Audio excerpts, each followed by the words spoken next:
Hello అండి, welcome to my channel Sravani's life style. ఇవాళ మన రెసిపీ వచ్చేసి శనగచారు అనమాట. చూస్తే కదా ఎంత కలర్ఫుల్గా ఉన్నాయో, టేస్ట్గా అయితే అంతే బాగుంటాయి అనమాట. మీరు కానీ మన ఛానల్ ఫస్ట్ టైం చూస్తున్నట్టయితే లైక్ చేయండి, షేర్ చేయండి, అలానే సబ్స్క్రైబ్ కూడా చేసుకోండి. ఇప్పుడు మనమైతే ప్రాసెస్లోకి అయితే వెళ్ళిపోదాము. టేస్ట్ చాలా బాగుంటాయి అనమాట. మీరు కానీ తప్పకుండా ఒకసారి ట్రై చేసేయండి. వీడియోని అయితే స్కిప్ చేయకుండా లాస్ట్ వరకు అయితే చూసేసేయండి. ఇప్పుడైతే మనము ఈ శనగలు ఉంటాయి కదా, ఇవైతే మనమైతే ఒక 5 to 6 అవర్స్ అయితే మంచిగా అయితే సోక్ చేసుకోవాలన్నమాట. సోక్ చేసుకున్న తర్వాత కొంచెం ఉప్పు వేసుకొని మనము ఒక 3 విజిల్స్ పెట్టుకున్నామంటే అవి అయితే మంచిగా కుక్ అయిపోతాయి. అవి మంచిగా మనకి బాగా కుక్ అయిపోయిన తర్వాత ఇలాగ మనకి లాస్ట్లో ఇలాగ వాటర్ వస్తాయి కదా, ఈ వాటర్తోనే అనమాట మనం శనగచారు అయితే ప్రిపేర్ చేసుకుంటాము. ఇందులో అయితే కొంచెం వాటర్ అయితే వేసుకొని ఒక హాఫ్ టీ గ్లాస్ వరకు అయితే వాటర్ అయితే వేసుకోవాలి. అలానే మనకి టేస్ట్కి సరిపడా ఉప్పు అయితే వేసుకుంటున్నాను, ఒక 2 స్పూన్స్ అయితే వేసుకుంటున్నాను. కొంచెము చింతపండు అయితే యాడ్ చేసుకోవాలన్నమాట. మనకి కొంచెం అయితే సరిపోతుంది, చిన్న లెమన్ సైజ్ అయితే మనకైతే సరిపోతుంది అనమాట. మనము నెక్స్ట్ వచ్చేసి ఇందులోకి అయితే ఆనియన్ అయితే యాడ్ చేసేసుకోవాలి. ఆనియన్ అయితే మనం ఇలాగా కట్ చేసుకుంటూ ఉంటాం కదా పీసెస్, అలా కాకుండా ఇలాగైతే చేతితోటి నేను చూపిస్తున్న విధంగా ఇలా వేసుకున్నామంటే ఆనియన్ టేస్ట్ అనేది బాగుంటుంది. ఇలాగ కొంచెం అలా చేతితో అయితే ఇలా కట్ చేసేసుకుంటూ వేసుకోవాలన్నమాట. నెక్స్ట్ వచ్చేసి మనం ఇది అలా ఒకసారి అయితే మిక్స్ చేసేసుకొని నెక్స్ట్ మనమైతే స్టవ్ మీద అయితే సిమ్లో పెట్టుకో అయితే మంచిగా అయితే ఇది బాయిల్ చేసుకోవాలి. చూసే కదా మనకి చారు అయితే ఏ కలర్లోనే చూడడానికి మట్టి నీళ్ళు ఉన్నట్టున్నాయి కదా, కానీ కాదు, టేస్ట్ అయితే చాలా బాగుంటాయి అన్నమాట.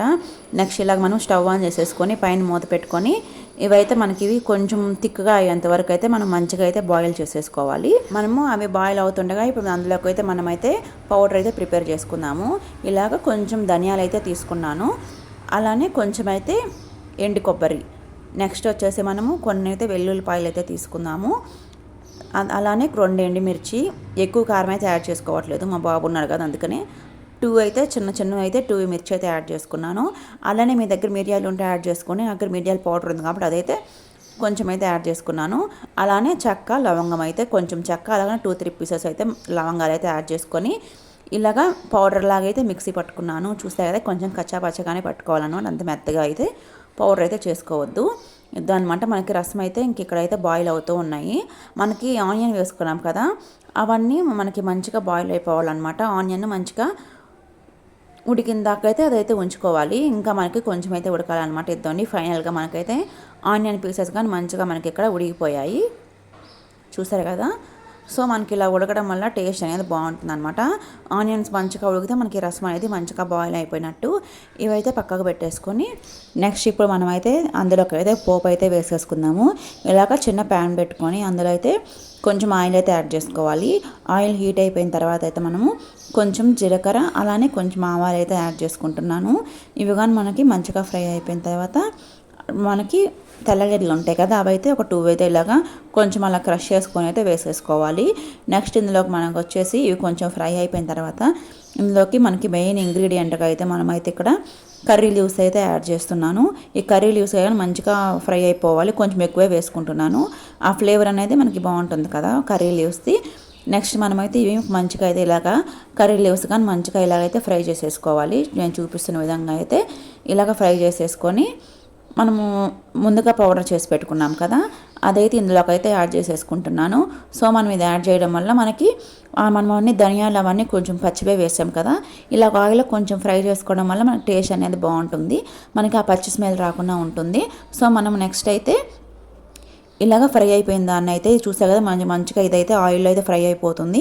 సిమ్లో పెట్టుకొని ఫ్రై చేసుకోవాలన్నమాట, లేకుంటే మాడిపోతుంది.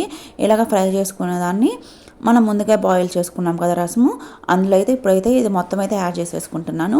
సో నెక్స్ట్ మనము ఇలా బాయిల్ చేసుకున్న తర్వాత అయితే ఒకసారి అయితే మిక్స్ చేసేసుకుని కొంచెం సేపు అయితే బాయిల్ చేసుకోవాలి. ఇలా కొంచెం అలా మిక్స్ చేసుకున్న తర్వాత చూసా కదా ఎలా మిక్స్ చేసుకుంటున్నాను. ఇప్పుడు మనమైతే మనకి టేస్ట్ అయితే చూసుకోవాలన్నమాట, ఉప్పు పులుపు అన్నీ కరెక్ట్గా సరిపోయి లేదో చూసుకోవాలి. ఒకవేళ మీకైతే కారం కనుక కొంచెం తగ్గినట్టు అనిపిస్తే 1 టేబుల్ స్పూన్ అయితే మామూలు కారం అయితే మనం కర్రీస్లోకి యూస్ చేసుకుంటాం కదా, ఆ కారం అయితే యాడ్ చేసుకొని ఉప్పు పులుపు అన్నీ అడ్జస్ట్ చేసుకొని అయితే మూత పెట్టుకొని ఇలాగ తేలినంత వరకు అయితే మంచిగా బాయిల్ చేసుకోవాలి. చూసే కదా ఇప్పుడు మనకైతే మంచిగా అయితే బాయిల్ అయిపోతున్నాయి. కావాలంటే మీరు కొంచెం థిక్గా అయినా చేసుకోవచ్చు, ఇక్కడ నేను కొంచెం లూజ్గా అయితే చేశాను. చూసారు కదా మనకి ఎలా ఉన్నా కానీ సరే టేస్ట్ అయితే చాలా బాగుంటాయి. ఇంతే అనమాట, మనకి టేస్టీ శనగలతో చారు అయితే రెడీ అయిపోయాయి. చూసారు కదా ఎంత కలర్ఫుల్గా మంచిగా ఉంది. ఇక్కడ మనము కట్ చేసుకున్న ఆనియన్స్ వేసుకున్నాం కదా, అవి కానీ అయితే మనకి మంచిగా కుక్ అయిపోయాయి కదా, చాలా కలర్ఫుల్గా ఉన్నాయి. ఇవి మనకి హెల్త్కి కూడా చాలా మంచిదన్నమాట. ఇవి మనకి పిల్లలకి అప్పుడప్పుడు ఇలా పెడుతుంటే మనకి హెల్త్ అనేది చాలా బాగుంటుంది మన పిల్లలకు కూడా. మీరు కానీ ఒకసారి ట్రై చేసేయండి. వీడియో కానీ సబ్స్క్రైబ్ చేసుకోండి. Bye bye.